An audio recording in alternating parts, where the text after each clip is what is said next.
The world of business is more complex than ever. The world of human resources and compensation is also getting more complex. Welcome to the HR Data Labs podcast, your direct source for the latest trends from experts inside and outside the world of human resources. Listen as we explore the impact that compensation strategy, data, and people analytics can have on your organization. This podcast is sponsored by Salary.com, your source for data, technology, and consulting for compensation and beyond. Now, here are your hosts, David Turetsky and Dwight Brown. Hello and welcome to the HR Data Labs podcast. I'm your host, David Turetsky, alongside my co-host, best friend, and partner in crime at Salary.com, Dwight Brown. Dwight, how are you? I am good, David. How you doing? I'm tired. We had the daylight savings time spring ahead this weekend, and this is the Monday after, so I feel like I have a hangover even though I don't drink. Yeah, it does feel like one of those kinds of Mondays. It does. But today is a Monday. You know why, Dwight? Why's that? Because we have with us Susan LaMotte from exaqueo. Did I say that right, Susan? You sure did. That's the best thing that's happened to me all day, other than being on the podcast with you. Well, I'm glad to hear that. Right back at you. I'm excited for this conversation. We are excited. So, Susan, give us a little bit of background on you and exaqueo. For sure. So I'm Susan LaMotte. I'm the founder and CEO of exaqueo. We are a employer brand experience and consulting firm. And what we focus on is the employment relationship. So for the companies that we're lucky enough to work with, we're focused specifically on how do we strengthen and sustain the employment relationship so that they can attract and retain talent. And that's usually through workforce insight, rich data to better understand their current and future employees, through strong employer brands, building and maintaining those brands, and creating exceptional candidate and employee experiences. Those all sound very laudable and wonderful. How about you, though? Oh, for me. So I sit at the intersection of where business meets behavior, and I've been sitting there for a little over 25 years. I see on the one hand how companies have to run a business and they've got to be efficient and effective in doing so. But at the same time, humans are humans, and work is not a transaction. It's a relationship. It puts food on our table and a roof over our heads. And so it's really important for me and in my career to find that intersection, paying attention to what's important to business, but also recognizing that employees and candidates are human beings and what their behavior means to us and to our businesses. Okay, but now we want to learn about you. So what I'm going to do is ask you, what's the one fun thing that no one knows about you? Oh, the one fun thing no one knows about me. It doesn't have to be fun. It could be insightful, interesting. All right. Well, this is maybe not something that no one knows, but I haven't shared in a really long time, which is I had 16 jobs before I even graduated college. Wow. So I got my first W-2 at 14, which I'm famous for talking about, but I've had almost 30 jobs in my lifetime. And I think it's really important if you're going to write, talk, speak, advise about work, that not only are you working with clients in all different industries and backgrounds, but at the same time, you've had all of those experiences. I was lucky in that my parents said, hey, if you want to buy something, you need to work for it. And I am so glad that they gave me that experience, knowing how easy it is now for kids to not have to work for things. They can just go to ChatGPT and get all the answers. Well, we couldn't do that. They can't. You realize that sometimes Gen AI lies, right? So this is a message saying, don't trust everything you read from Gen AI. Well, see, that's strange because up until now, I've been believing everything I've read on the internet. Oh, gosh. Newsflash. Wow, that's a moment we've never had before on the HR Data Labs podcast. Well, that's really exciting. Although I'm sure that you didn't have all 30 jobs at the same time, right? Not at the same time, but I did have several. I did have several at once. And that's, I do firmly believe that everybody at some point in their life should have to work either retail or service. Oh, absolutely. And that should be required of all human beings. I think there was somebody who said one time that everybody should be in the restaurant industry, be a waiter, waitress, busboy, whatever you want to call that service job, have to be either that or a line cook. So do you really understand what so many people go through and you're not rude to them? So 100%. totally I think agree. one of my proudest moments as a parent is watching my kids, who are now 7 and 10, order for themselves and go into a restaurant. My daughter will ride her bike up to Starbucks and get her own, drink or whatever. And I love seeing them emulate the behaviors that I've created for them. I'm certainly far from a perfect parent, but I love seeing them treat service people with kindness and respect. It makes me feel like I'm doing something right. Well, you're in good company, Susan, because none of us are perfect parents either. So Ooh, phew.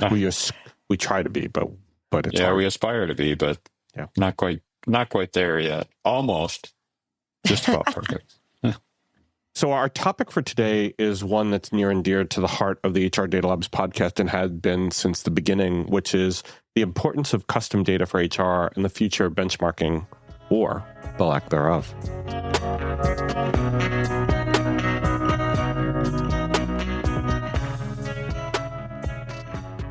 So, Susan, from your perspective, what are we missing in HR when we actually swim in so much data on a daily basis? This is William Tincup, and I'd like to talk to you a little bit about Indeed FutureWorks.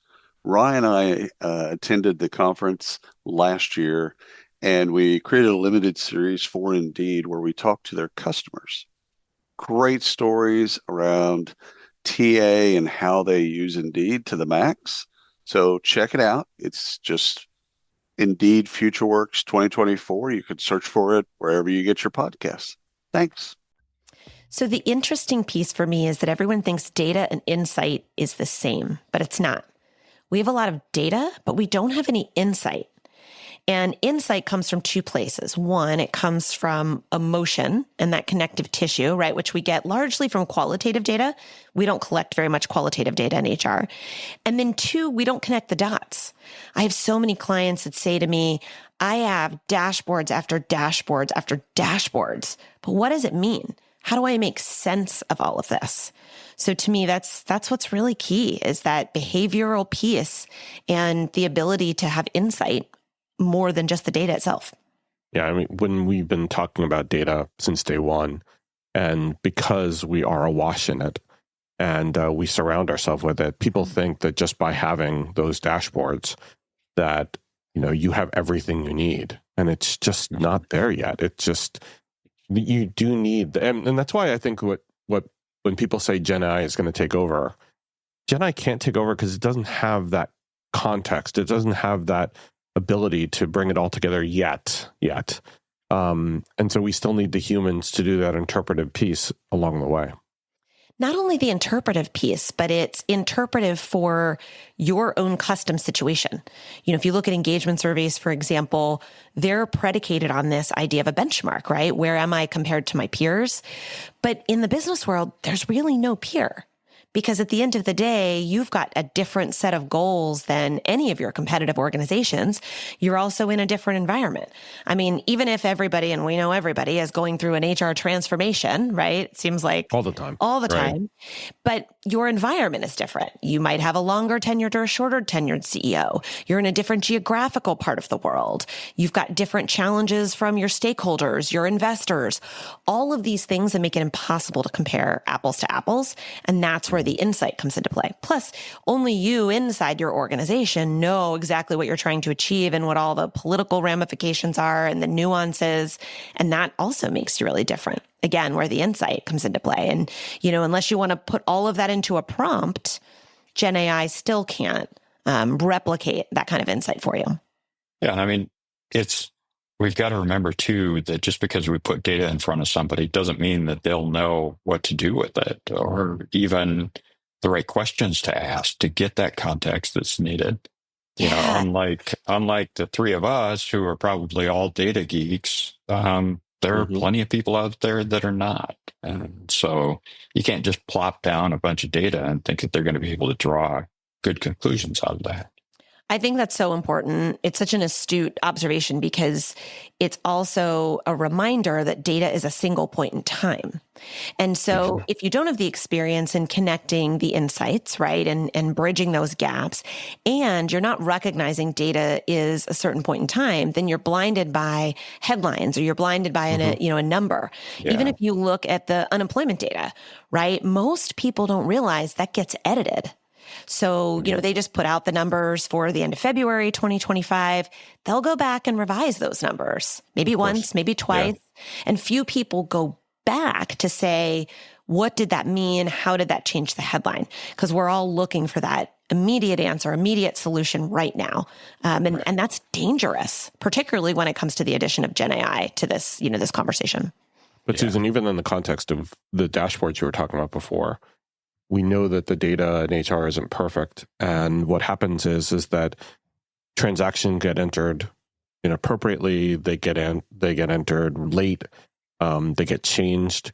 So even in the context of a dashboard, you'll see a headcount number and then it get revised. You'll see a turnover statistic and then it gets revised. Mm-hmm. It even happens with HR and HR data. So I'm with you on the headlines. I'm with you on the revisions of things. But that's just the way data is. Data is never, especially with effective dating in HR solutions these days, we can go back in time and see, what was that earlier number that piqued our interest? But nothing's perfect. And to your point, I think we have to be trained on knowing that this may be the truth today, but tomorrow it may be changed. Yeah, I think one of the things that our colleagues in marketing do so well is they recognize that exact sentiment. And that's why they're collecting data all the time so that they can make constant insights allocations about this data. Mm-hmm. So if you think about any product that's in your house or on your desk or in your office, right? Chances are the consumer marketer or brand manager behind that is collecting regular data, qual and quant, on that product, whether usage, popularity, what price point it's selling for. We don't do that in HR. A lot of the data that we collect is single point in time. We're not revising the data. We're not looking at the trend of the data. And even if we are, we're not connecting it to how people think and feel about the data. And, it's interesting because I think one of the biggest measures of employee sentiment satisfaction, right, for everybody is the tried and true engagement survey. But engagement surveys are lagging indicators. Yes. And so what happens is we spend millions of dollars to measure how our employees feel. By the time we get the data and even the insights, if we're lucky enough to have an engagement survey provider that actually provides insights instead of just data, then it's, perhaps a year has passed. And the environment has changed. The world around us has changed. And people, that's the most important part, that human element, have changed in that time. Yeah, I'll give you an example of one of those things. There's a bottle of hand sanitizer in my hand right now. Mm-hmm. When we were in February of 2020, you could have bought this for $1.79 on any shelf in any store around the world, probably. Of course, exchange rates and whatnot. And then in end of March, early April of 2020, that same bottle probably went for $5 because, scarcity as well as being chosen as the path for us to combat a disease. In that same vein, we had unemployment take actually a rocket ship, probably more so than we've seen in a long time, maybe since 9/11. And those statistics we saw were real-time indicators. And any trending that you would have done on anything in HR was upset dramatically by those singular events in time. And any measurement before or after had to be excluded because anything that we were doing was actually just knee-jerk. Well, in the same vein, we are dealing right now with situations where trends are very important, but economic news coming out on a daily basis is going to impact our hiring as well as our salary increases and things like that. So I think this is your point, which is that you need to keep a very close eye on these trends and not just take the knee-jerk reaction of the data at a point in time. Am I interpreting that correctly? Yeah, 100%. And it's why one of the things that's so important to me personally is looking at the employment relationship when you're measuring and looking at the state essentially of your workforce. Mm-hmm. And the reason I care so much about the employment relationship is, if you think about any relationship in your life, it's really important to measure it over time right? Think about a marriage and where you were at the beginning of a marriage. If you're, lucky enough to be married a long time, you get to see how that, transitions over time. Or on the flip side, if you've had a relationship break down, being able to track why it broke down. Anybody that's ever gone through a divorce will tell you it's not a flippant decision. You're thinking about it. You're trying to determine, can this relationship be saved? But my point is, particular for human resources, we did this thing where when we were struggling with the lagging indicator of engagement data, the industry said, oh, well, we need data real time. So they went 180 degrees and started doing pulse surveys, which is great. You're getting a quick read, but you're not getting any human insight. It's just a pulse. It doesn't tell you have the things you've put in place really made any measurable difference. And you don't have any way to triangulate that pulse because typically you're not collecting deep dive qualitative data on what's happening externally. And you can't compare it with how candidates are feeling. So you can determine, okay, my employees feel this way, but candidates don't have any perception or understanding of us. So for me, that's why the data question is a hard one, because it's got to be a large data set that we collect on a regular basis, like our friends in marketing do. And it has to be both qual and quant. And we have to be looking at both leading indicators, but also collecting a baseline so we can actually measure improvement over time. And to whatever extent you can, that ongoing piece that you can measure. Ongoing piece is really important, for sure. Yeah. And that's hard data to get at a lot of times. Sometimes it's easy, I suppose, but, I think it's hard because organizations don't make the investment. In, the course of my career, I've seen a lot of organizations make that investment and say, okay, we are going to collect this data on a regular basis. We're going to invest in having a regular read, but that requires not only the investment of dollars, but it also requires having the right resources on your side, people who can actually make sense of that data, triangulate it, give you the insights that you need, and to be able to have leaders that see the value in that. We see the value in it for customers. I always struggle with why it's so hard to see the value in it for collecting that regular insight on our people. Mm-hmm. Like what you hear so far? Make sure you never miss a show by clicking subscribe. This podcast is made possible by Salary.com. Now, back to the show. Let's transition to question 2, which is kind of going to where you're headed right now, which is how do you go about actually achieving and getting that insight? Getting insight really comes from 2 pieces. One, it's getting the right data, right? And the right set of inputs. And that comes from both qualitative and quantitative data. So on the quantitative side, using the right methods. So it's not just, surveys, but you're also looking at how do we get the right representative sample of people across the board? And then doing it at a regular cadence so you can track that data over time. On the qualitative side, it's much more nuanced. It's not as simple as saying, let's get HR to put a couple people in a room and we'll do a focus group, right? Who wants to talk about our organization? It's more complex than that. You've got to make sure you've got people who come from all walks of life in the organization, people who aren't the most vocal, but maybe are not vocal at all. And so you want to get their insight, and that you're using different qualitative levers, whether that's interviews, whether it's diaries, whether it's focus groups, and that you've got trained facilitators to lead those groups. That's really important. If HR is sitting in the room, people won't be as open and honest. And then the other piece, in addition to getting the right mix of methods and data, is actually interpreting it on the back end. So not just pumping that data out into a dashboard, but actually breaking that dashboard down so that you can pull those insights out. So at a macro level, the data that you're getting, how do we connect it to what's happening in the world around us?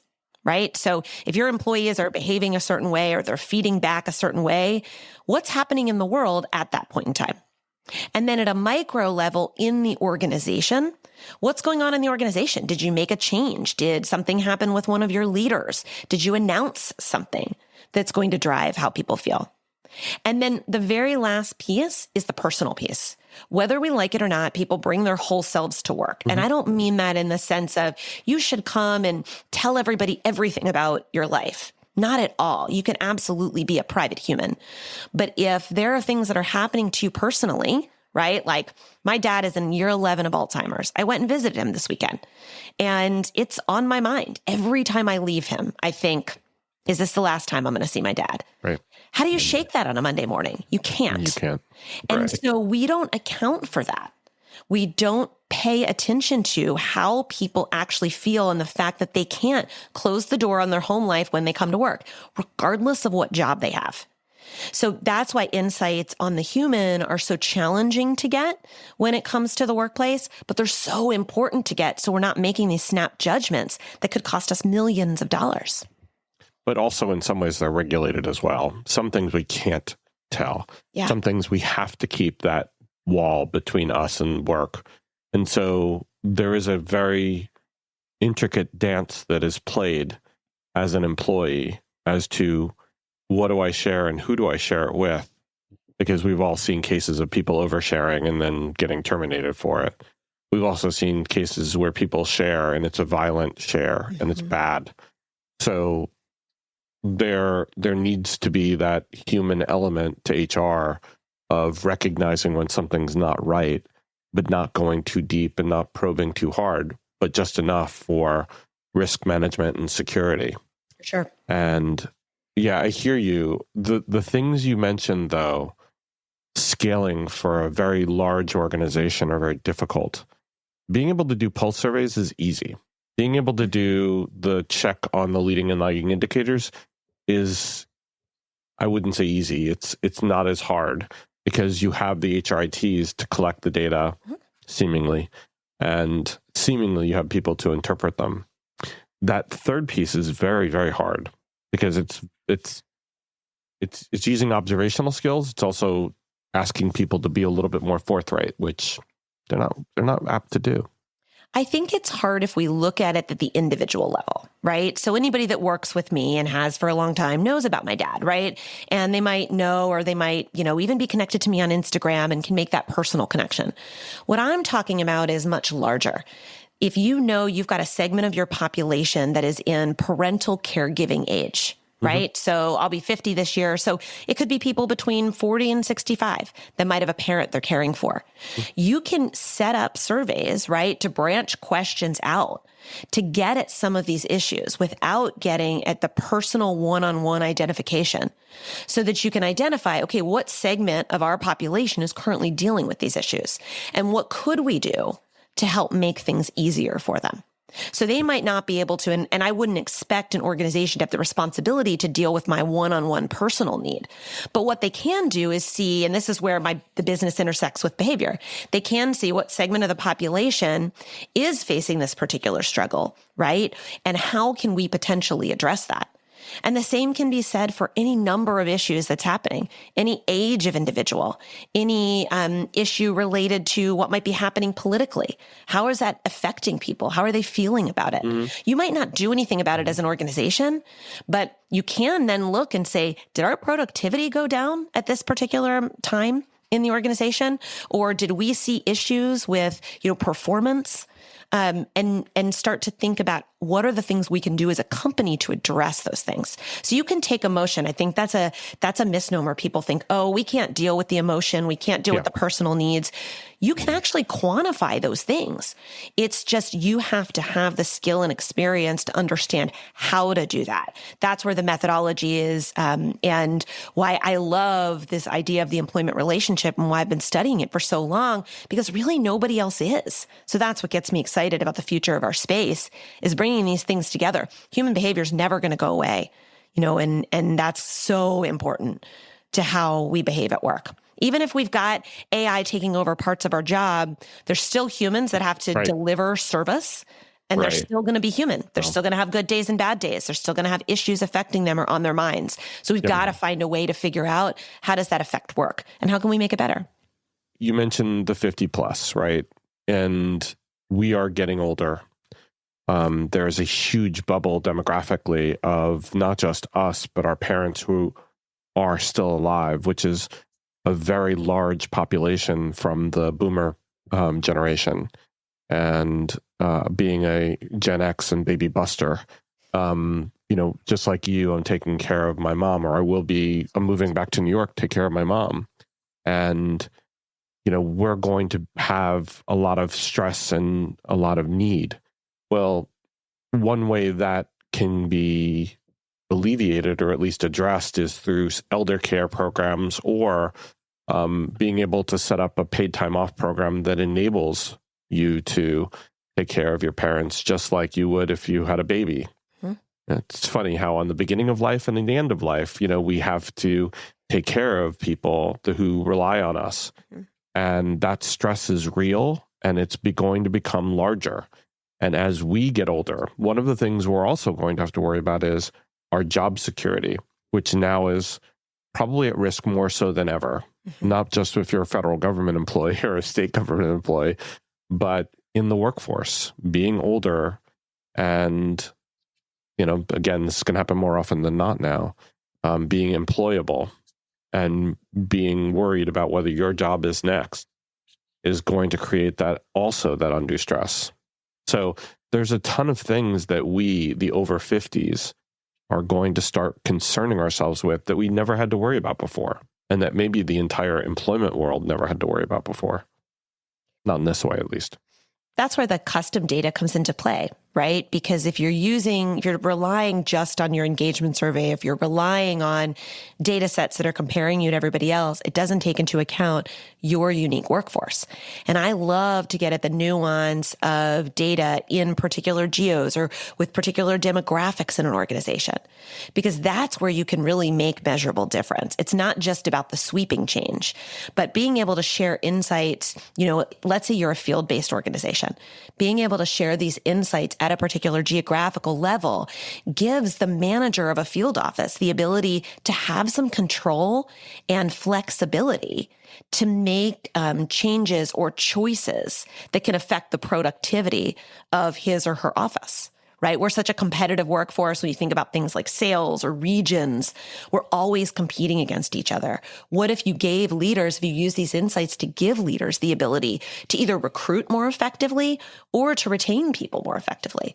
But we're just not at that level because everything that we've created around HR data has been for the masses, right? It's the SaaS software model of let's get as much data as we can from all of our customer organizations. Let's compare them to each other. When really what you should be doing is comparing to yourself.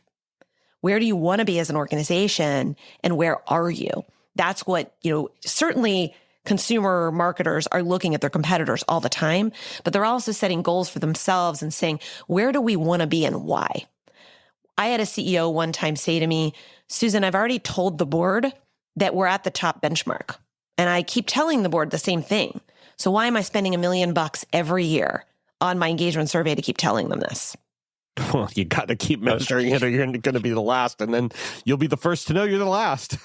But if they didn't measure it, right, that doesn't change anything for that organization. They're still doing what they're doing. So it's how do you measure it in a way that's not about comparing yourselves to everybody else and being in the top quartile, but rather what are the changes we're trying to make as our organization is changing? So that's great that we're top quartile for engagement, but we might be getting ready to do a transformation. We might be implementing something new. Let's see if that investment we made in this program or service is actually moving the needle. And instead, we keep asking the same questions. Do you have the tools and resources needed to do your job? Do you have a best friend at work?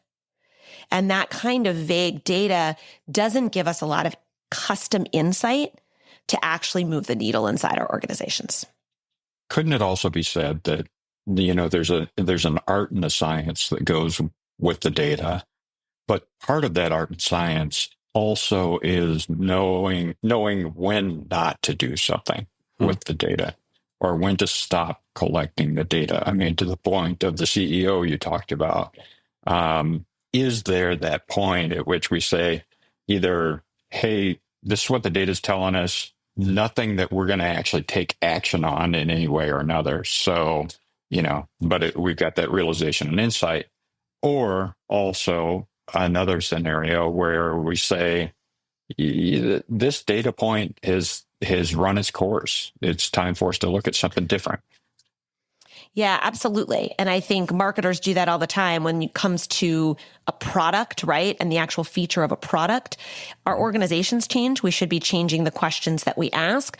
I'm a big fan of a combination of having a baseline, right? Year over year. So you've got some things you're consistently measuring, but then also every time you go to measure, whether that's monthly, quarterly, at a minimum quarterly, you're at least being able to tie some of these custom measures to what's happening either at that micro level, right, inside your organization, or the macro level, what's happening in the world around you, or even the emotional level. What are some of the things that we know, we're starting to see, we're hearing about, right, from our HR business partners, all that sort of, talk to say, a lot of people are complaining about elder care. Should we do something about it? Let's put it into our custom question set and see if this is just complaints, this is just a couple one-offs, or is this a real problem and really something that matters? Because it might be people are complaining about it, but they don't want any solution from their organization. That's where it gets complex, right? HR sometimes is very reactive. Oh, shoot, candidates want, this particular thing. Let's give it to them. They may want it, but do they want it from you? As an organization, is that your responsibility to provide it? Right. Hey, are you listening to this and thinking to yourself, man, I wish I could talk to David about this? Well, you're in luck. We have a special offer for listeners of the HR Data Labs podcast. A free half-hour call with me about any of the topics we cover on the podcast or whatever is on your mind. Go to salary.com/HRDL consulting to schedule your free 30-minute call today. So let's transition a little bit to the art of the possible and the next question, which is, what can you ask to get the data we need? As I think about what's most important to ask, whether it's employees or candidates, I break it down into the full life cycle and the journey that an employee follows. So from the time that they understand your company even exists, right? So before you even start asking questions to candidates about the experience, most candidate experience data starts on the website. But the reality is, if you're starting there, you're missing a whole swath of people that might not even know your brand exists. Or maybe they heard of your brand or your organization, they've written you off. So following the journey of the employee from the time that they even are aware your brand exists all the way through from searching, awareness, consideration, that sense of belonging, into the employee experience and actually managing their careers, growing their careers, and then transitioning either out of the organization or into a new role. So if you break your question sets down, your discussion guides, the data you're collecting across that whole journey, then quarter over quarter, you can determine what are the baseline things we need to measure across the whole journey so that it's a holistic picture of the experience. And then what are the things that we need to change? Right? And some of those things might be immediate. So let's say you adopt a new candidate-facing technology. You're going to want to measure that right away when that gets launched. So other things might be over time. Maybe you're phasing out a certain thing like, in-person interviews, and you're moving most of that to virtual or online. That'll happen over time. So maybe you minimize the questions and they go from just, they go from 3 or 4 you ask about the interview experience to 1 or 2. That's where that nuance comes into play, but you've got to follow the entire journey. The other thing you have to ask to get the data is asking about the whole self. So what are the things people value personally and professionally so that you can get a sense of their personal values, what has to be emulated in the workplace? Outside of the organization, where are they spending their time? Because we're so focused on, you take recruitment marketing, for example, we're so focused on a digital footprint right now. We're putting so much energy and emphasis into advertising on social media, online. We forget about, the local Little League and the sponsorships there. People are getting off their devices. People are, yes, we're glued to our phones. There's no doubt about it. But if everybody is advertising on a digital space, where's your competitive advantage? It's not on a Facebook or Instagram or TikTok anymore. It's going to be in that creative experience or experiential strategy you're creating. So again, our marketers are ahead of us there, focused on not just out of home, but the personal one-on-one. Those are some of the things I think about when it comes to getting the data you need. But Susan, don't the marketers especially close the loop and do analyses for their not just retention strategy, but their acquisition strategy? So they're very good at testing at the end what channel the person went through to get to them. So we don't do that really well. We don't close that loop. We don't make sure that the investments we made in that elder care program are paying off. We don't test to see whether people actually not just use a dental care, but they like our dental care program. Yeah. And I think it's because, again, it goes back to what you said earlier, David, about being lazy and this idea that if we have technology to collect data, we're going to rely on that. What does that mean? Yes. That means with candidates, we're only capturing data from people who are in our flow. And so right away, there's a bias there, right? People take the job. Maybe they're getting asked for feedback and orientation. There's already a bias there. You're not capturing all the outflows. You're not capturing the people that looked at your job description and then decided not to apply. Right. You have no idea why. You're only capturing people who moved forward. The other challenge is we think about that too, is you don't have the baseline over time. Again, that goes back to the insights. So you can't just look and say, okay, we got a lot of candidates from, this particular digital platform, so we should keep advertising there. You're not tracking that over time and looking to see what else might be influencing that. I am long said, I'm like a broken record about it. There is no such thing as source of hire. It does not exist. It is source of influence. You have to be able to track the between 8 and 20 influences on someone to take and keep a job. And you've got to be able to measure the degree to which those things are influential. And therein lies our challenge with digital. It's really great when your digital, marketing rep gets on the phone with you and says, look at all the traffic I'm sending your way. But did that traffic come from them? Or is that just the conduit? Was that just the pipe? Were they influenced to go to that platform in the first place? Did someone say to them offline? We do a terrible job of tracking that.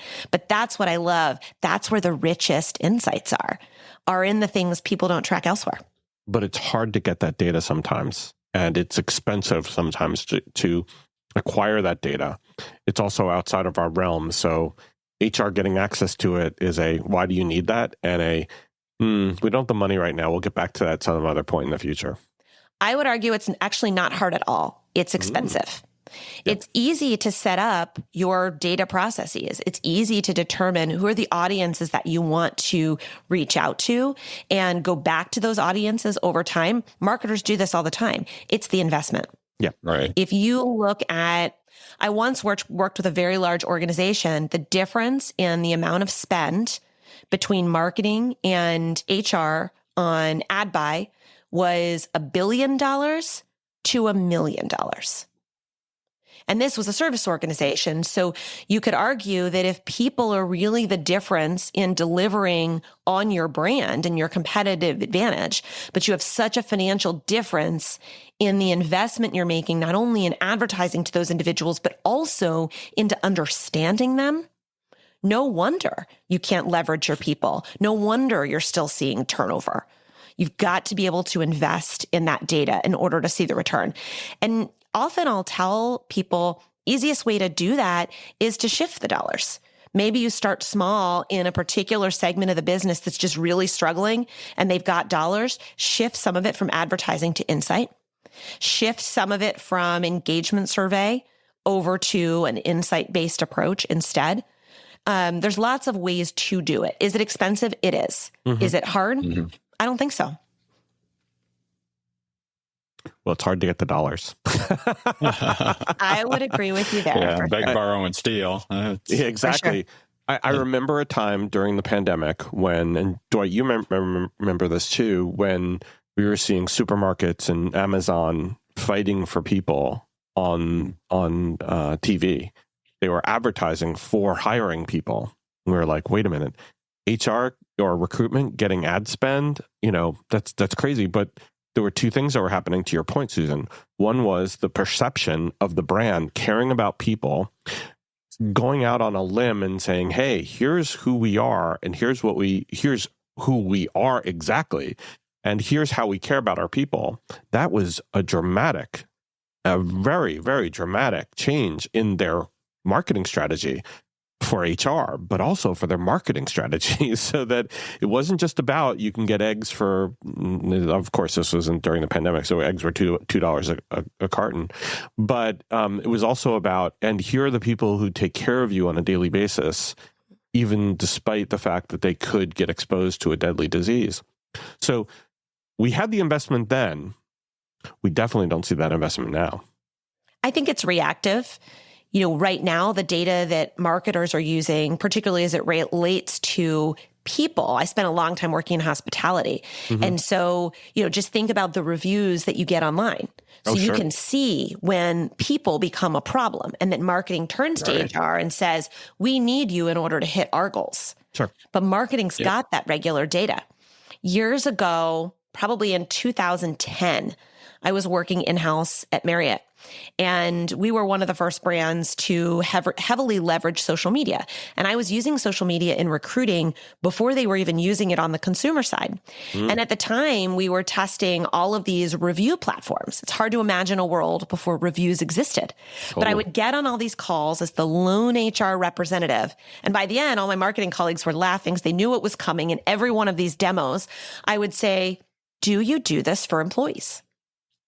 And the answer was always like, oh, no, we haven't thought about that, or we don't do that, or maybe in the future, because it didn't exist yet. Well, it's also because of the purse strings, right? Because putting that kind of investment in HR was always it's a great idea. Exactly. Good job, Susan. But yeah. But if you get ahead of it, that's for me, that's what's so exciting, again, about this intersection of business and behavior. If you can get ahead of these trends, if you can not wait for it to be a problem like it was in the pandemic, as you talked about, if you can get ahead of it, if you're tracking the data on a regular basis, you're triangulating those insights, you can be predictive, just like our friends in marketing are. You can get ahead of some of these things and you can put solutions in place to address them before they become a problem. That's where the dollars come from. And then it's scary. We're making quick decisions. It's reactive decisions to solve an immediate problem. It's the Band-Aid. It's not a strategy. And to me, that's probably the best differentiator between data and insight is data causes you to act. Insight drives you to be strategic. And I think that's a drop the mic moment right there, Susan. I don't think you could have said it any better as an ending comment on the topic today. Perfectly timed. Exactly.